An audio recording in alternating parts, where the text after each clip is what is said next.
morning. How y'all doing today? Good. Well, my name is Ryan, lead pastor here at Crossroads. Let me welcome everybody to the room. If you're on the atrium, thank you for enjoying the sunshine. If you're at home, still in bed, enjoying a cup of coffee, that's wonderful. It's good to be connecting with one another. If you're a guest today, if this is your very first time here, thanks for having the courage to show up. Thanks for being here today. I know going into a religious setting, a church, if that's something you haven't done in a while, can be pretty scary. So thank you for your courage. Hopefully, you'll find the experience warm, welcoming, and maybe a little fun, just as the program says. That's one of our values, is fun. So it's good to have everybody with us today. Listen, we've got so much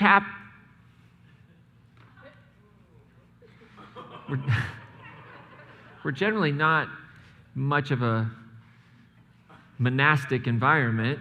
I'm a little lost here. Would you welcome our monks to the stage? I don't know. Maybe we'll scooch over a little bit here. I'm not going to lie. This is a little creepy. At least for me, it is. I don't know. Is there something I can do for you two? Who do we have? Hi, I'm Jamie. And I'm Patty. What are you? Wait. No, I'm Patty. Oh, and I'm Jamie. What? We don't even have, we literally don't even have microphones for the two of you. We don't know what you're, can I get a microphone to them, Autumn? We did not, quite literally did not have this in the, all right. Is this okay? This one here? Or you're going to bring up, Autumn's going to bring up another one so we can have two. So in case you all don't know, this is Patty and Jamie, and I'm not, turn it on. All right, I'll turn it on. Let's see if I can figure this out. I know, but there's a power button right there. This is beyond my pay grade. I haven't gone through this training yet. I don't know. We'll just have to share that one there. Well, it is. I know, but I can't get it. I'm telling you, we had no idea we were doing this. We'll share. Okay, they'll share, and this is that value of fun around here. So I'm going to give that there. I don't know, Dennis Anderson, not in a monk costume. Okay, so we have Patty and Jamie, not Jamie and Patty, but Patty and Jamie here. What exactly are you doing here right now? And this does not count against my talk time. All right, everybody? And I'm going to tell you, it's a long one to begin with. All right? So the reason we are here is because I get called Jamie all the time, and she gets called Patty. So we just wanted you to know who we were. And I run the adventure camps for kids. And I run the Early Learning Center. Okay, so Pat, that's good. Yeah, give him a big hand. So now, both of you are fairly new to the Crossroads community. Patty, when did you start in your role here? January 24th. January 24th, and Jamie? July 7th. July 7th. So both of you less than a year. And so elementary programming, preschool programming. Speaking of that, we've got something pretty fantastic coming up here and there's a display out in the lobby. So walk us through, there's a coloring contest going on, I guess, and camp starting, and 1 week of camp actually involves the preschool. So give us a little, what's happening with camp? Do I really need to? You just set it off. I don't know. What am I missing? What am I missing? If you want to volunteer for adventure camp, volunteers are out. Sign up is out there. If you want kids jumping into adventure camp this summer, you can sign up out there too. Nice. And the first week of camp, we're offering from 3 years old and up, as long as they're potty trained, they get to join in all the camp fun that first week. And it's a little different than in the past. So a lot of these folks have been around for camp in the past. How's the whole summer different? How's that first week different? So the first week, we're accepting volunteers, and we have a half-day camp. The rest of the summer is paid staff, and it's full-day camps for kid venture camps. Yeah, so kiddos that need summer care, things like that. And what's going on with preschool? And with preschool, we're actively opening classrooms. Right now, we have 2 classrooms open Monday through Friday. We have a crew of 4 teachers. We're looking at about 20 children enrolled right now. So we're just looking to open up more and more rooms, and the next room to open is going to be a baby room. Awesome. And you have a wait list. And we have a wait list. We have a wait list, so we're actively hiring in we that are world actively too, hiring, so. and we can take all the kids off the wait list as long as we find some really great qualified teachers. So if you know anybody or one of you is interested in a position, let me know. All right. And for the kids, I saw a sign for coloring contest. How do they get involved, and what's the prize for the coloring contest? The prize is actually a survival kit for camp. Sounds pretty exciting, Maybe we need one of doesn't those it? for the volunteers. Yeah. They could do it as well. And the coloring contest, all you have to do is grab a sheet, bring it back next week, and then Ryan will be the judge. Oh, yeah, don't put that on me, Ricky Bobby. It's on him. It's on him. No way. Well, let's give Patty and Jamie a great big hand. Thank you. All right. Well, yeah, just how we practiced it right there. So that's good. That's good. Wow. Wonderful. Crazy monks. That's great. What was I saying? So we're in a series, Keeping Hope Alive, right? We're in a series, and the idea behind this series is part of the Christian faith is this statement that Jesus lives, that Jesus is alive.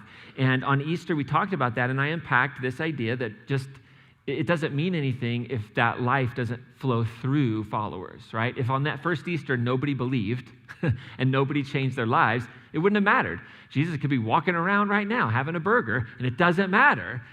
Right? It just doesn't matter if we're not living out the way of Jesus, the peacemaking path of Jesus. And that's what we've been kind of talking about. So let me ask you this question. Have you ever gone to work, right? Or you've gone to school, or you've gone into an environment where there might be colleagues or friends, and you're finding that on that day, it's the same exact day of the year, you're in the same space, whether it's the classroom or work or whatever it might be, but you realize that you and maybe a friend or a colleague, you're experiencing the day very differently.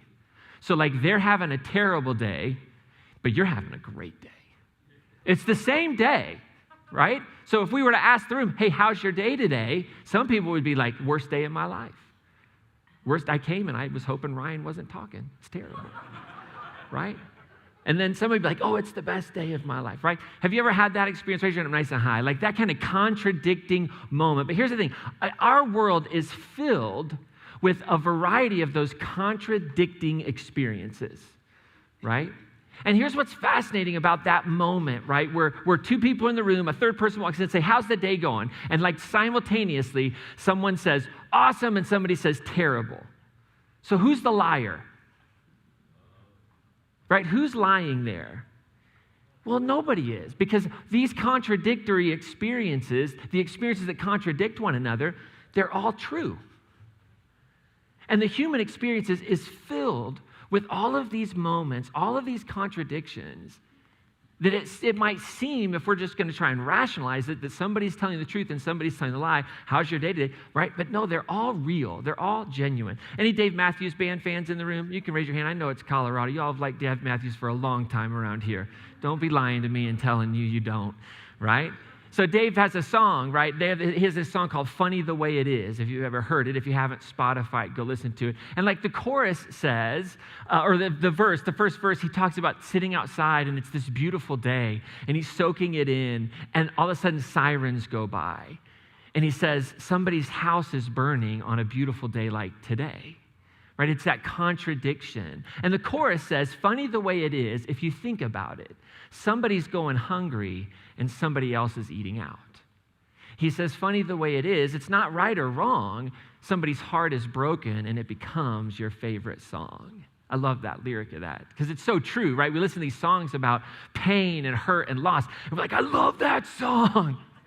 And it's like somebody pouring out the worst day of their life. Well, I love that song.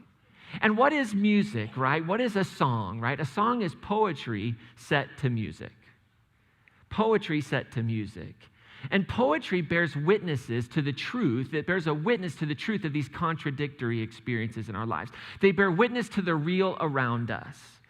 So there's a contradiction of a world that is filled with justice on one hand, but injustice on the other hand.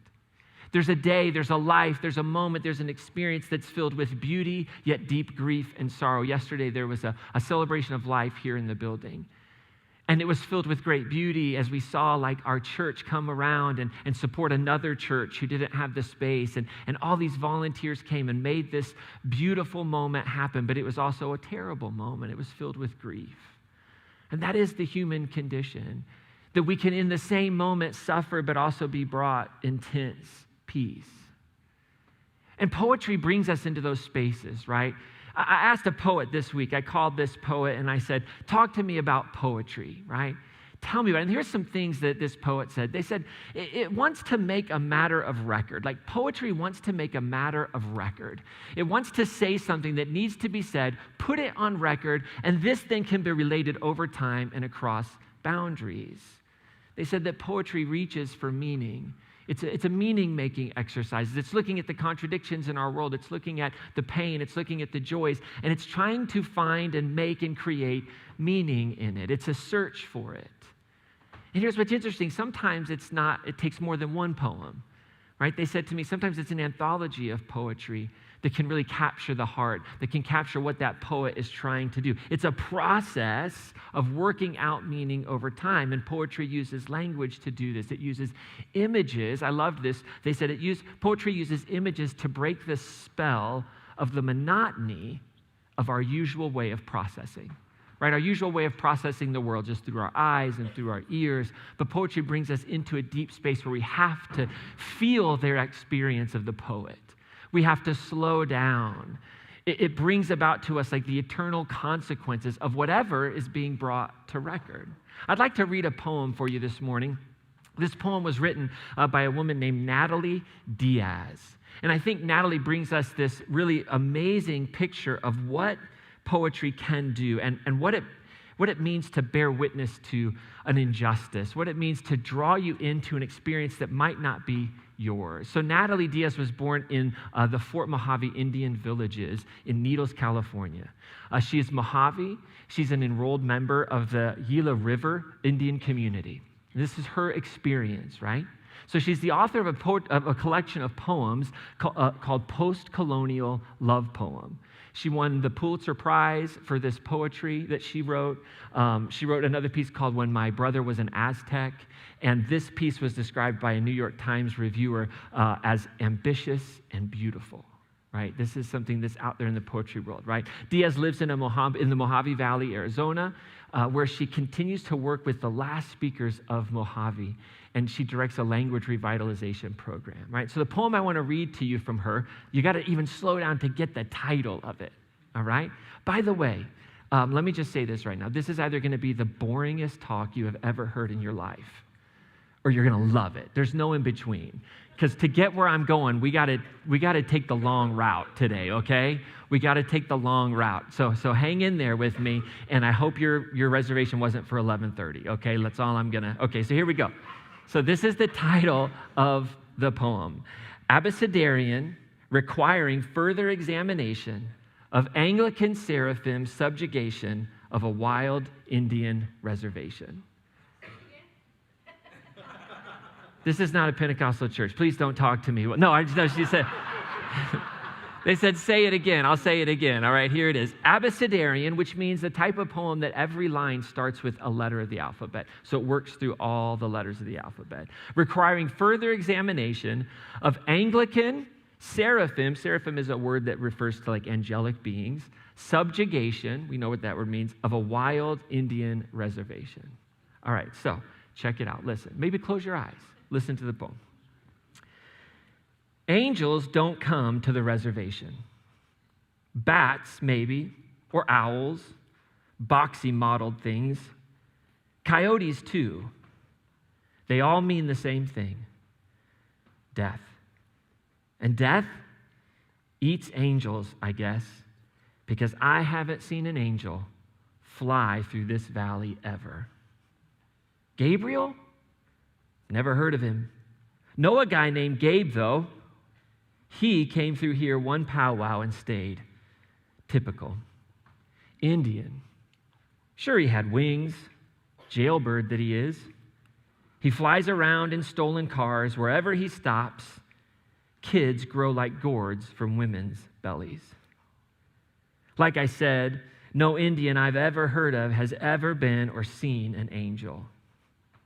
Maybe in a Christmas pageant or something. Nazarene Church holds one every December, organized by Pastor John's wife. It's no wonder Pastor John's son is the angel. Everyone knows angels are white. Quit bothering with angels, I say. They're no good for Indians. Remember what happened last time? Some white god came floating across the ocean. Truth is there may be angels, but if there are angels up there, living on clouds or sitting on thrones across the sea wearing velvet robes and golden rings, drinking whiskey from silver cups, we're better off if they stay rich and fat and ugly and exactly where they are, in their own distant heavens. You better hope you never see angels on the res. If you do, they'll be marching you off to Zion or Oklahoma or some other hell they've mapped out for us. Wow. Like that's poetry, right? Like that's a lived experience brought out in words that is challenging. And man, poetry can be difficult and painful. Right? It can be difficult and it can be painful because poetry reveals the gaps in reality. Like your lived experience, my lived experience is different from the poet's, and the poet shines a light on that gap. And that gap is where meaning has to come to bear. That gap is where meaning is made. When we start to bring our reason and our understanding as to why does that gap exist? Why does that experience of that poet have very little resonance in my heart, in my life, right? Why does my lived experience not at all that way? Why is my history different than their history? There's a gap there, and poetry brings us into that gap and calls us to experience the world differently, to experience the world of the poet. It's like the poet is pleading to the reader, stop, slow down. This isn't going to be easy. One thing I love about that poem is that the title is so difficult. You have to stop and slow down just to go, what in the world is this title?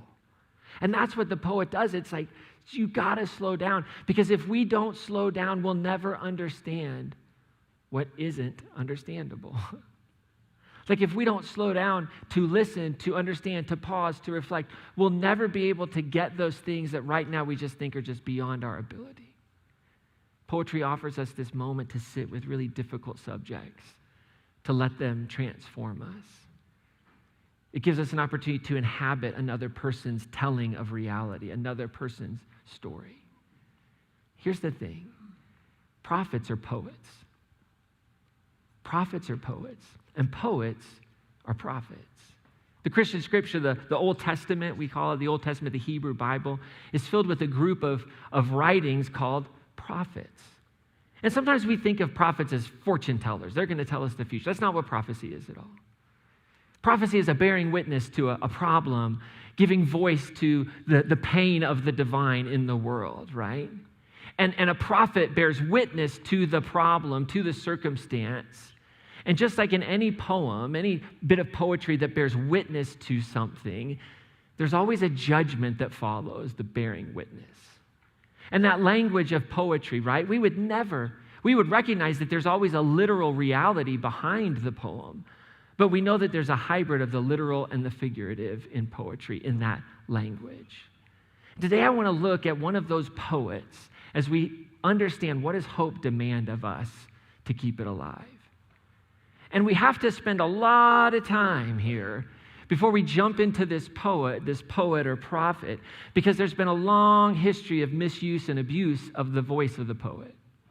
And if we aren't careful, we can read the poet and look at it for like a literal understanding of certain things, and then we can create a God that's very monstrous. And so I want to actually take all this time to set the stage for the power of poetry, because we're getting ready to read poetry. Now here's the problem. This is not poetry written in English.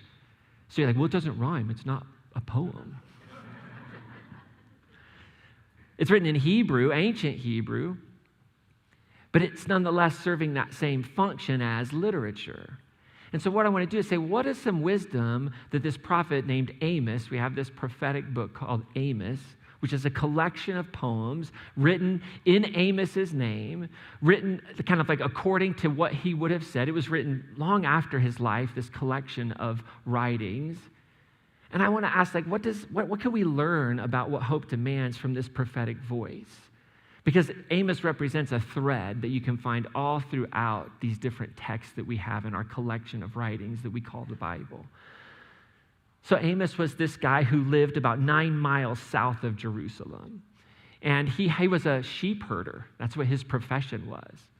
I imagine, given his writing, that he had faced in his life some deep sense of injustice, some deep oppression, or he had seen it firsthand, because the visceral reality that he has, the anger that he has, the passion that he has for what's happening in the world would draw me to conclude that his life experience has been one that there was suffering at the hands of someone else, someone maybe.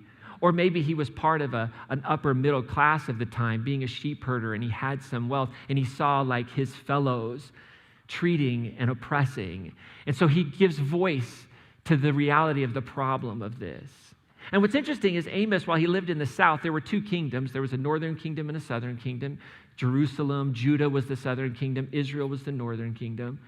And he traveled through Jerusalem. He went all the way up to the northern kingdom, and he did most of his work standing in the middle of the northern kingdom where he didn't grow up. But he spoke he prophesied, he gave this poetry, he gave the indictment not simply to the northern kingdom of Israel and its capital Samaria, but he gave it to Jerusalem, the capital of Judah, the southern kingdom. It was like, everybody's in this. Like, everybody's going to get it. And the poetry of Amos, just like the poetry of Natalie Diaz, brings about his conviction, his experiences, his anger, his understanding of how the world works. And it's rich with imagery, and it's filled with his own pain, his own sorrow, his own anger, and his own beliefs. So it's important that we start, before we even get to the text, like, well, what did Amos believe?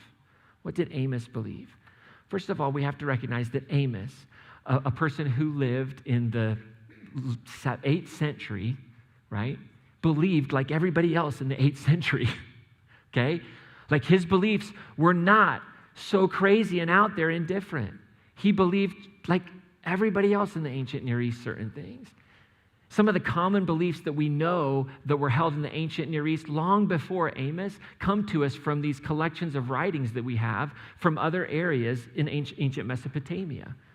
So how many of you are like Bible people? You've been around a long time. You've heard the word Amorites. Anybody ever heard the word Amorites? They're one of the ites that the Jews did not like, right? The people who wrote the Bible not fans of the Amorites, right? So there's an ancient city, right, called Mari. And we found this collection of letters. They're called the Mari letters. And they come from about 1,000 years before Amos ever walked on the scene. So just think about that, 1,000 years before Amos. Probably 300 years, 400 years before like any historical exodus would have taken place. This is old stuff, right? Old stuff. And these letters tell us a couple things about beliefs in the ancient Near East, right? Every nation had their own god or gods, and they accepted that every other nation had their own gods or gods. And these gods were represented by prophets or oracles. They have visions and dreams. So the language that we see in the prophetic world is no different than it's unique in a sense, but it's not different language than what we have in the rest of the ancient Near East, of the neighboring communities. This was a very common way in which the divine was thought about and considered. And here's what's the other thing. We found these letters that tell us that the national god, whatever that god, whoever that god was always involved in war and was always involved in either saving their people or abandoning their people. Right, so that is a very, very typical language. Then we can go back even further to some Egyptian wisdom literature that we have. And this Egyptian wisdom literature comes from about 2025 BCE. So let's just call that 4,000 years ago. 4,000 years ago. So 300 to 500 years before the Mari letters, right? And we see some really fascinating things that oftentimes in our faith we think, oh, we were the only people to ever think about justice. 2,000 years before Amos, okay? 2,000 years. we see that morality, like how we treat one another in these Egyptian wisdom texts, that there's a tension between religious practices and morality, and that morality was always more important than religious practices. Here's what one of the texts says. Make firm your place, i.e. the grave in Egyptian divine language. Make firm your place with uprightness and just dealing, for it is on that which their hearts rely, the people, right? More acceptable is a loaf of the upright than the ox of the wrongdoer. So if you're creating your place to go in the grave, right? And you're setting up gifts for the gods, right? What this is saying is, listen, bring a loaf from an upright heart, not an ox from a wrongdoer, because the gods don't care about the ox from the wrongdoer. Is interested in the heart, right?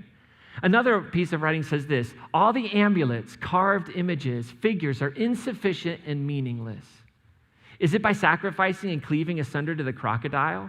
Right? So in ancient Egyptian, literally you'd worship the crocodile, right? Is it by doing that? Is it by slaying and roasting to the lion? Is it by pouring libations? Those would have been like drink offerings or sacrifices that you would pour over an altar. Is it by pouring libations and sacrificing to the god Ptah? It says, why do you give it to him? It doesn't suffice for him. It's misery, sadness that you give it to him. Why? Because there's injustice around. That's the implication. All your religious practices to this God that you revere mean nothing. Remember, this is 2,000 years before Amos. This is the heart of this culture, right? And we also see something really powerful that we see all throughout, like the Hebrew Bible and the prophetic writings, is that the violation of moral laws, the way we treat one another, was cause for the destruction of a nation. Right, so if you're familiar with the text of the Old Testament, you know that we have all these prophetic writings. They talk about how God is going to punish and exile the people, that God is going to destroy Jerusalem. We know that this happened. We know that we have the destruction of the northern kingdom in 722. We have a destruction of the southern kingdom in 586. There's exiles, and it's attributed to God doing this. And why is it? Because they've abandoned their morality. And so sometimes we think, oh, this is what God does. This is how God works. And so when bad things happen in our culture, you have very well-loving, I'm sure, meaningful Christians saying, this is because of the sin of America, or whatever it might be. But here's the thing, that notion was all over the ancient. It's just the way pre-Enlightenment minds worked, the way they made meaning of the world. So we have these Assyrian documents. They're called the Esarhaddon texts, right? And they describe the moral decay of the Babylonian culture, right? And the Babylonians are the ones that came and destroyed, right, the Israelites, right? But it describes the decay. And here's what it says. You'd think this was right out of the Hebrew prophets, but it's not. It says, they were oppressing the weak and the poor and putting them into the power of the mighty.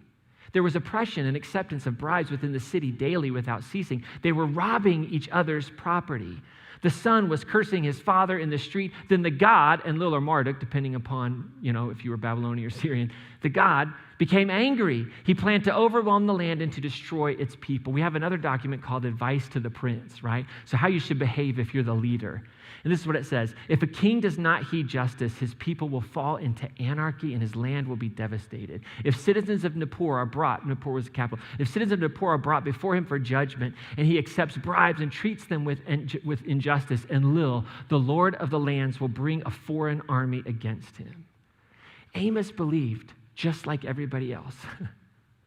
Because he had seen empires come and go, and the only explanation that he was handed down in his culture and his tradition was they acted unjustly, their gods came and punished them.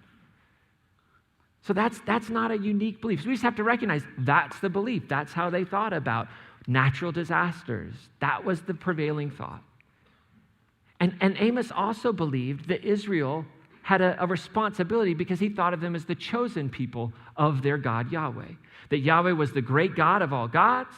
We are the chosen people, and that means we're to represent this God amongst the peoples. It had nothing to do, by the way, with we're the saved ones, we're the ones that get to go to heaven, we're the better ones, not at all. It was this language of adoption, this language of chosenness, that you're to represent me amongst the nations. Because in the classical prophets, there's a thread of universal salvation for the whole world, that God is going to work it out and rescue everyone. This is all throughout the prophets. It's still a part of Jewish religion. So it wasn't like, oh, we're chosen to be the best or we're chosen to be the only ones that are saved. No, we're chosen to represent the values of this God, Yahweh, in the world. That was one of his beliefs. structures and systems. And Amos also believed that justice and righteousness were foundational. Like that's what held society together. Justice and righteousness. Now, righteousness in the Hebrew prophets is not this idea that I don't ever make any moral mistakes. I don't ever watch a movie I'm not supposed to, or whatever it might be. I never swear when I get angry, whatever.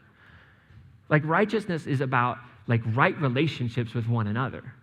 Righteousness is about equity despite of social differences. Like that's what biblical righteousness is, prophetic righteousness.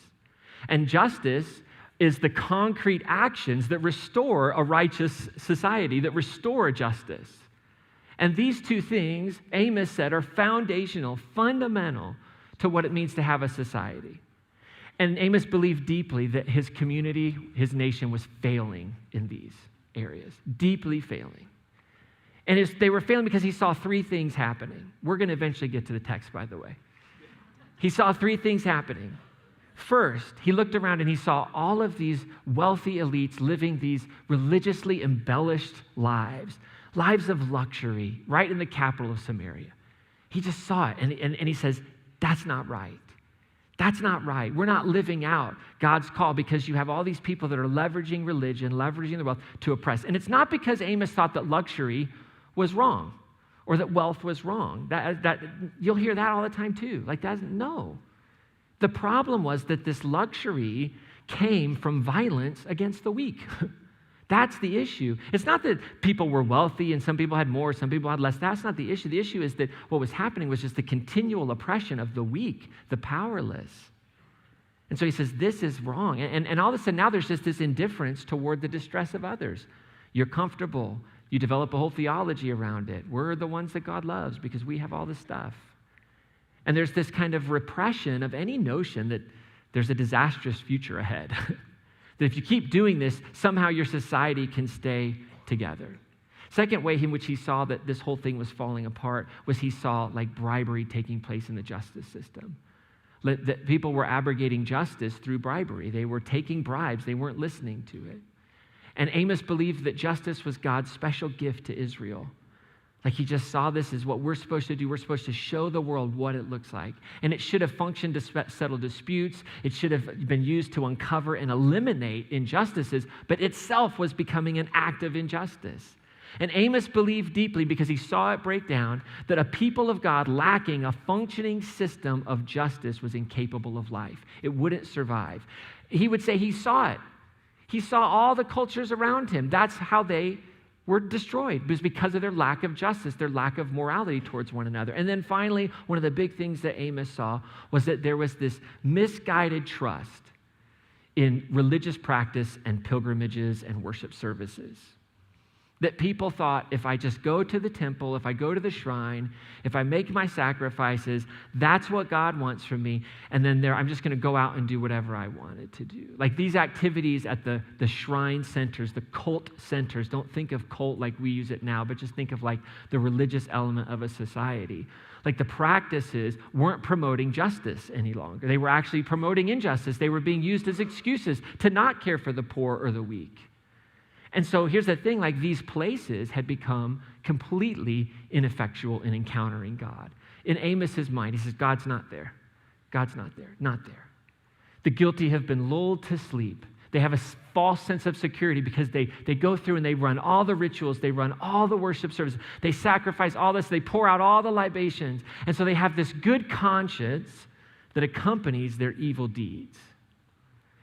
Now, come on now, like, that's not Western Christianity, is it? Right? I mean, we don't baptize our violence in the name of God. We've never done that.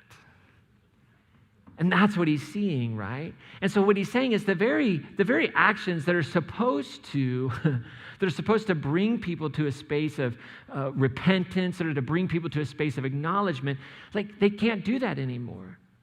And here's what's fascinating. Their religious nature made it impossible for them to repent.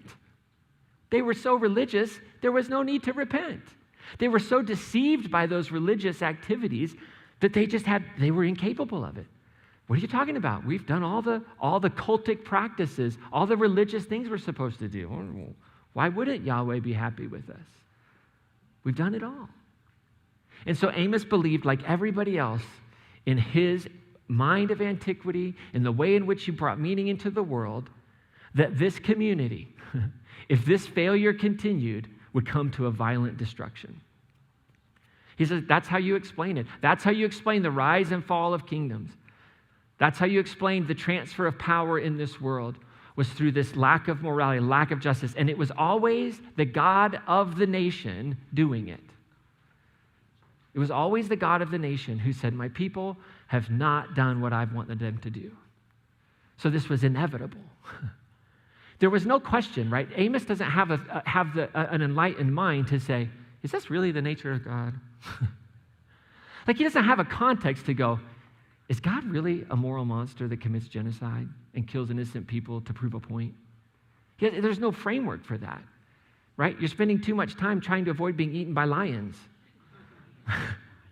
Like that's just the truth. Like you don't sit around thinking and pondering about God when you're trying to figure out where you're going to eat the next day. You only start thinking about those types of things when you get certain other things under control. So like that, it's perfectly acceptable to understand the literature in that way, but that doesn't mean we have to say, oh, this is how God is. We're free to recognize the poetic nature of it. And so for Amos, he holds this belief that if God destroys these houses of worship, that's actually the only way the people will find God, because they think they're finding God in the houses of worship, but they're not. So the only way to prove it is to destroy the houses of worship and send people into the midst of their own pain, to send people into the midst of their own rebellion, and there find the redemptive work of the gods, of God. That's what Amos would have thought. So the destruction of religion would be the only way to end the self-deception and the justifications of injustice. So all that to say, let's look at Amos. And if we don't take that kind of time, we run the danger of taking these texts and letting them tell us things about God that's not the point of it. And we try to take stuff from a pre-enlightenment, not even pre-enlightenment, we're talking about cultures away from us and dragging it into our post-enlightenment, Western, postmodern way of thinking. And we just have to recognize the situation, the matrix that Amos was living in. So Amos chapter 5 is the middle of the book. It's the height of it all, the height of the letter, the height of the collection of poems. And I want to read Amos 5, 7 through 15, and then 21 through 24. And it goes much faster from here on out. And everybody said amen. All right, I love it. Y'all are good. Okay. But I think we can read this in a healthy way now, all right? So when we put this online, we'll just skip right to this moment so people don't have to suffer through the last 20 minutes. Okay, so here's what it says. Woe to those who turn justice into wormwood. Wormwood is it's like absinthe. It's what we get absinthe from. It's a poison. And they cast righteousness to the ground. Remember, those are his two key words, right? This poem is saying, hey, you're discarding justice. You're discarding righteousness. He says, They hate those people that do that. They hate those who reprove at the gate and abhor those who speak with integrity. So the gate would be a space where justice would be administered. There'd be a tribal leader who would come and sit at the gate, and people would bring their concerns. It was like Judge Steve Harvey. If you've watched Steve Harvey, that's kind of the more relational side of it, right? They would come and bring their cases, right? And here's the thing, like these people that distort justice, they hate those voices. They have an attitude towards them because they're doing justice. They're acting rightly. And here's the thing, attitude always precedes action, right? It always starts with an attitude towards someone or towards something. Like it starts with this like initial, like visceral, like when somebody says a word and you go, that's so political. Or somebody says a word and you just immediately are like, oh, I hate those people. It's our categories, it's our othering, right? And so that's where it always starts. It always starts with our attitude. And Amos wants to show that, hey, it's not just that they're doing these things, the things that they're doing flow from a heart condition, which is why we have beautiful language about a heart of stone being turned to a heart of flesh, right? That beautiful metaphor. And so Amos goes on and he says, they hated those who would act with integrity or offer justice. So now Amos is going to describe the actions. This is what it looks like. He says, therefore, because you tax the destitute and exact from them levies of grain, though you have built houses of hewn stone, which would have been very uncommon Very, very uncommon. Most houses would have been mud, sticks, brick, or not brick, but not hewn stone. Like the image here is you've built your mansions as you've exacted taxes from the poor, and you've levied their grain. They're starving, you're building, and you planted choice vineyards. You won't drink their wine. You won't live in those houses. I love this poetry. Amos is saying those meaningful things of home building, of growing a vineyard, they are meaningless. They will produce meaningless outcomes when they're done with injustice, when they're built on an unjust spirit. You can be as wealthy as you want, but here's the thing, in Amos's mind, it's coming. The check is going to get cashed. And then I love that he switches now to the voice of the national God, Yahweh, right? Just like anybody else would. He says, yeah, I know how many your crimes, how grievous your sins. Remember, sins for me, how much you've wounded one another. I see all the wounds that you've produced, oppressing the just, accepting bribes, turning away the needy at the gate. And then there's this beautiful little statement. He says, therefore at this time the wise are struck dumb, for it is an evil time. In other words, the wise stay silent because they know there's no justification for where they are. Y'all ever been like that? You ever been confronted and then you're like wise enough to go, mm-hmm. Your kids, like you want your kids to stop what? Don't talk. Your kids don't talk back? Oh man, what are you doing different? You gotta figure that one out. You just want them to listen to the truth. Just hear it. And if they act wisely, they receive it and they don't say anything back. That's what Amos is saying. The wise among us listen, they accept it. It's not that they didn't speak. Amos is clearly speaking. And now we come to the dead center of this collection of poetry, like right in the middle of the book of Amos. There's 1,004 words on one side of these next two verses, and there's 1,004 words after it. So this is very carefully crafted by the person who brought all this together. This is the center of it all. And you know what? Here's what it says. Seek good and not evil, that you may live. Like that's it. Like here it is. I'm going to lay it out for you. It's not go to church. Seek good and not evil that you may live. Goes on and says, then truly Yahweh, the Lord, the God of hosts, will be with you as you claim. Right now, God isn't with you. Right now, you're not with God, right? Right now, you're not. You think God is with you, but I'm telling you, God's not. And then we get the same thing, just phrased differently. Hate evil and love good. It's called a chiasmus, where they switch the words around in the poetry to form an emphasis. Hate evil and love good, and let justice prevail at the gate. Then it may be that the Lord, the God of hosts, will have pity on the remnant of Joseph. You see, Amos believed that justice was the key to alignment with God. Justice, biblical justice. This is what justice is. Enough for everybody. Enough for everybody. We don't exploit people, right? Enough for everybody. That's the key. That's the key. You want to be aligned with God in this world? Then you seek a just world. That's what it means. Actions that end in justice. Actions that produce peace. The active work of restoring justice, equity for people, right relationships. This is the very heart of God for Amos. And you skip ahead to Amos 21:24, we get this very famous passage. And it says this, I despise your feasts. I take no pleasure in your solemnities. Even though you bring me your burnt offerings and grain offerings, I won't accept them. Your stall-fed communion offering, I won't look upon them. Take away from me your noisy songs, the melodies of your harps. I won't listen to them. In other words, I don't care. Like when you're acting this way towards one another, what do your sacrifices mean to me? It's like the ancient Egyptians who said, what are you going to go sacrifice to the crocodile and everything's okay? It's just as futile, right? It's just as problematic. So you're going to go and hang out and sacrifice before the lion? What good is that? You're bringing upon yourself disaster. He says, I'm not going to listen to this. Rather, let justice surge like floodwaters. Let justice surge and righteousness like an unfailing stream. So we need a flood of justice, this thing that wipes out unjust systems, unjust practices, that lays bare the oppression of the weak and the poor, that says this is what's happening. And that can be, when I use the word violent, that is a hard thing to do because there's an inward, internal, violence to myself that I experience because I have to say, what part am I in it? What part am I in it? And a river of righteousness, I love the language here. I think of a steady flow. Unjust systems are hard work. Hard work.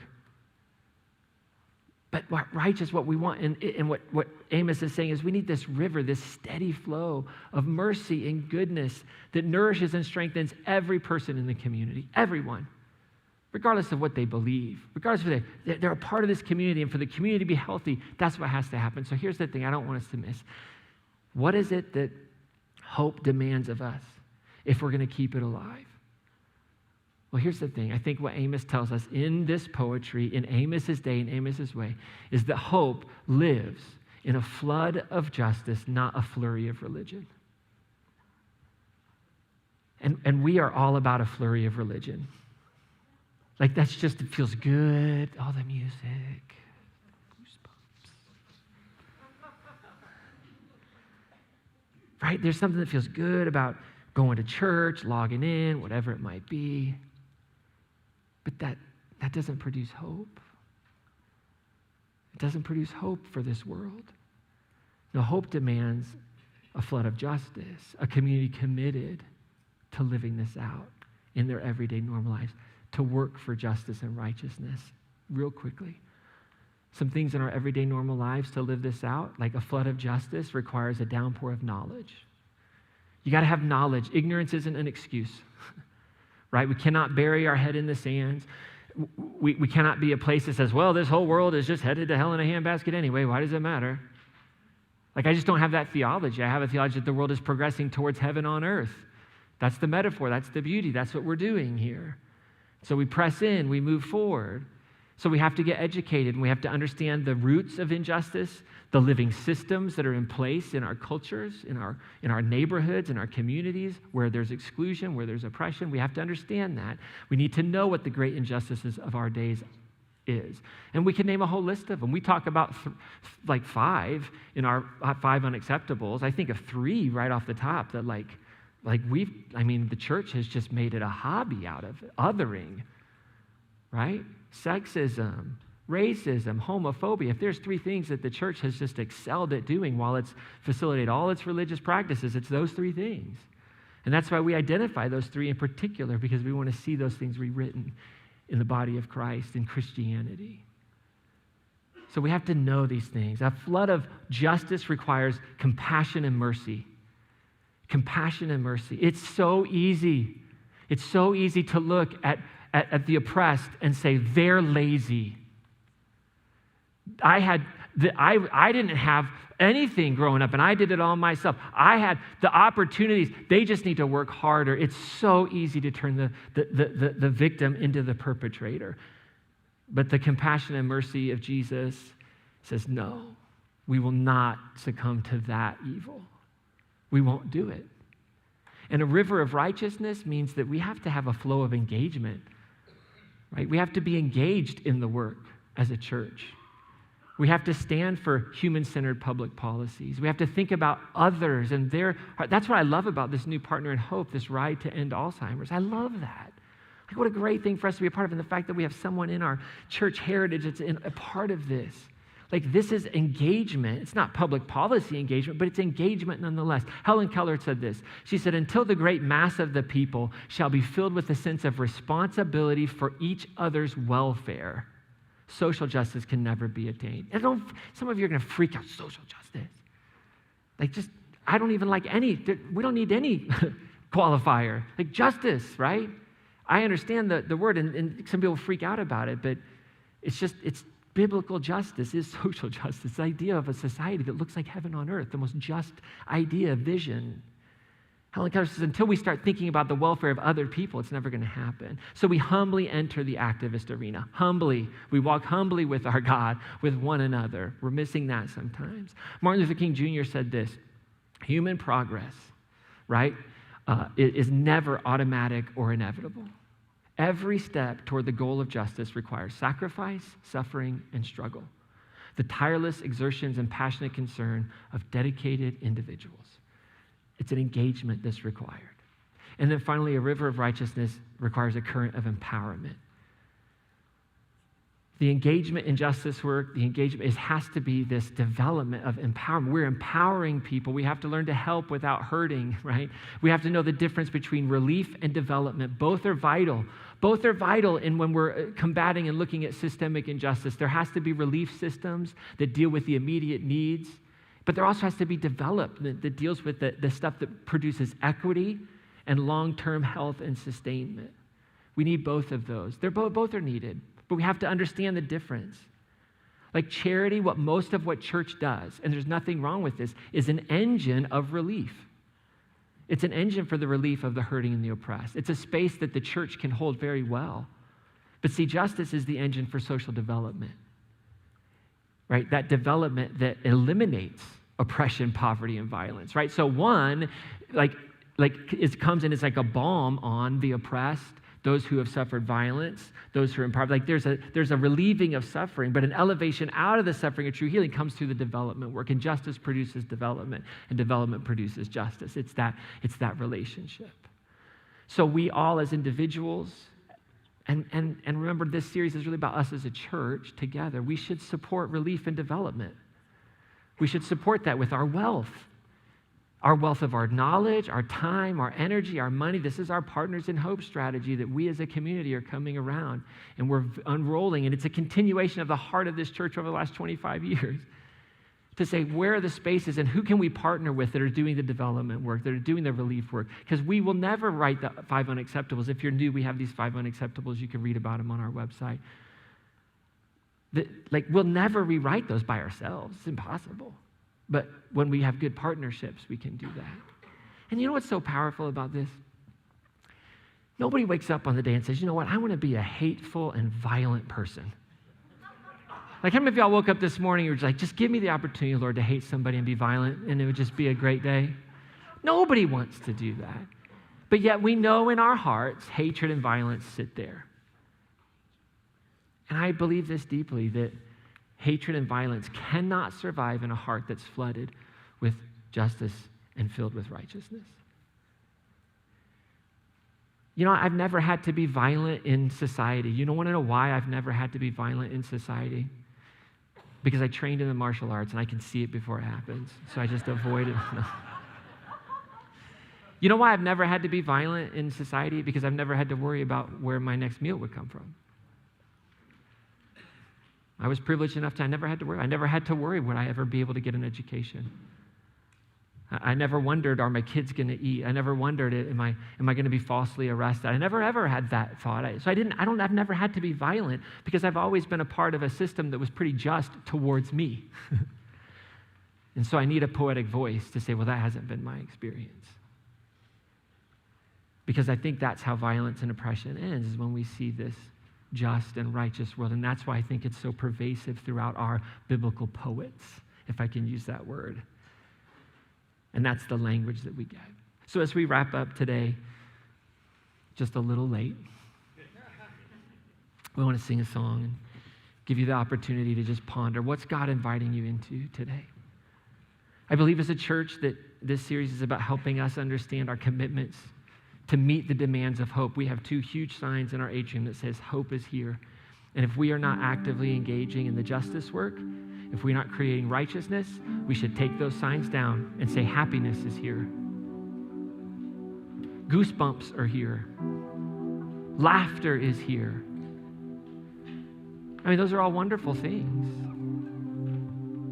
But like James says, how does that save anybody? How does that faith save anybody? James isn't talking about heaven and eternity. He's talking about the plight of the widow and the orphan. We've just missed it. It's like, how can your faith, I have faith, it'll go well, it'll be wonderful, and good luck with that. But we don't make the sacrifices. We don't listen to the hard messages. We don't wrestle with it. We don't let the poets of ancient Israel remind us that I don't believe in the active, destructive force of the divine. I don't think that, but I do think there is a natural consequence to a decision to ignore justice in a culture, in a society, in a heart that produces and brings about death. So I hope that you sense God inviting us as a community to say, nope, that's going to be a commitment. That's who we are. But then as an individual, maybe read the book of Amos this week. I gave you a good 20 minutes to kind of be able to understand what's going on in there. If you're having trouble sleeping, you can re-listen to that 20 minutes. It'll put you out right away. You know, isn't that funny, Jess?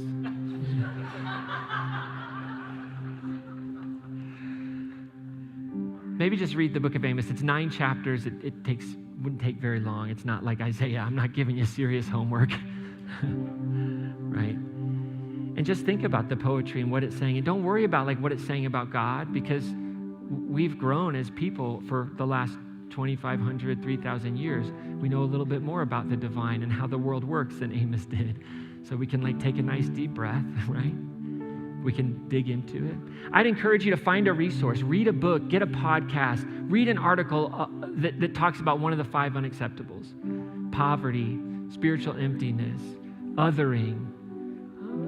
Go and find a book and say, well, like, I'm just going to listen to a podcast that helps me engage with these things. Human trafficking. Like, what are these things, and how can I participate? What do I need to know about these living systems that exist? Illiteracy. What is it? What is literacy and education? What are the barriers to education in our state? What are the barriers to education in America? What are the barriers to education around the world? What is the power of education? How can education save? Right? And if I believe and let my faith drive me, like, these are the questions you ask, and find a resource and just like soak in it a little bit. Get in that river of righteousness. Let that flood of justice pour over you. And then here's the tough one. For those of you that are like gold star, like, you know the books of the Bible in order, people, you know, like, you don't even have to bring your Bible anymore to church. Like, I got it down, right? Here's the really tough stuff is, will you just maybe take some time and just prayerfully consider, what am I doing that maybe is producing injustice or unrighteousness to my neighbor?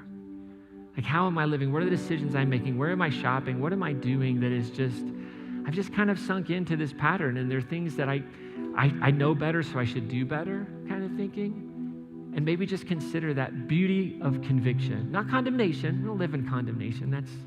That's a tool of evil. But we live in a space of conviction. I want to become a better parent, a better father, a better pastor. I want to become a better neighbor. I want to become better to live out the fullness of God in me. The only way I do that is through conviction, through this feeling that, like, ooh, maybe I missed it there. Maybe I produced a wound there. So maybe spend some time on that. Let's sing this song, and then please go get your kids so the children's ministry don't hate me too much today.